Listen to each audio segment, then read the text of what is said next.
We're here to launch an initiative to use modern media, I suppose, to promote the game of hurling, the fantastic game of hurling. What we've seen is a number of our top players demonstrating what the skills you can show with a hurl and a sliotar. This is called Freestyle Hurling. We hope that it will encourage people to produce their own videos of their hurling skills over the next few weeks.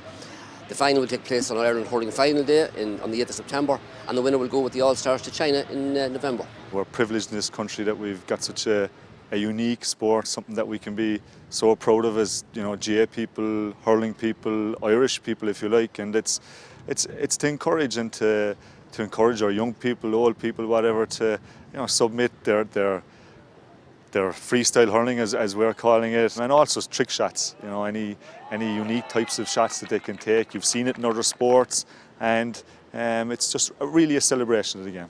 It just takes you back to when you were 8 or 9 or 10, when you weren't worried about winning or losing, you're just worried about being able to hit the tyre or being able to hit the crossbar. So I just think it's a super initiative, and geez, there's lots of players in a lot of towns and cities, probably in particular, who'll be trying tricks in wheelie bins, and it could lead to a few broken windows, but what about it? It's a very positive initiative. When I was a young lad, especially that there was no lads walking around with hurls anyway. But yeah, no, you see a bit more of it now. Like where I'm from, Fairhouse there, you see lads walking around with hurls now, and it's brilliant. I had a hole in my gate there at home, and my brother used to play for Dublin there, Alan Ryan.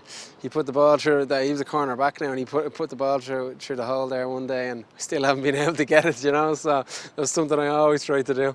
I'm a big fan of the game. I played camogie when I was younger, but I didn't continue, unfortunately. But I played it for a few years with St. Bridget's in Castleknock there. It's the best game in the world. It's the fastest game in the world. And I think anything that promotes it and highlights how fun it is and what a great sport it is, I think is a great thing. I'm from Newbridge in County Kildare. That's where I live now.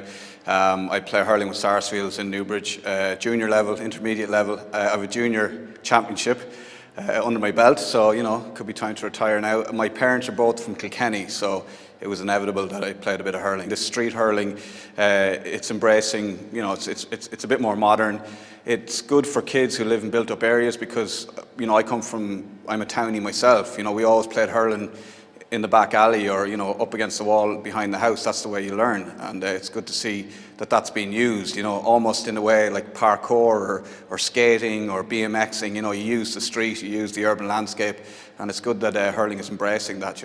It's a beautiful game. Some of the skills of it are second to none, and you'd not see any of the likes of it anywhere else in the world. So I think it's a great way of enhancing the game and promoting it further.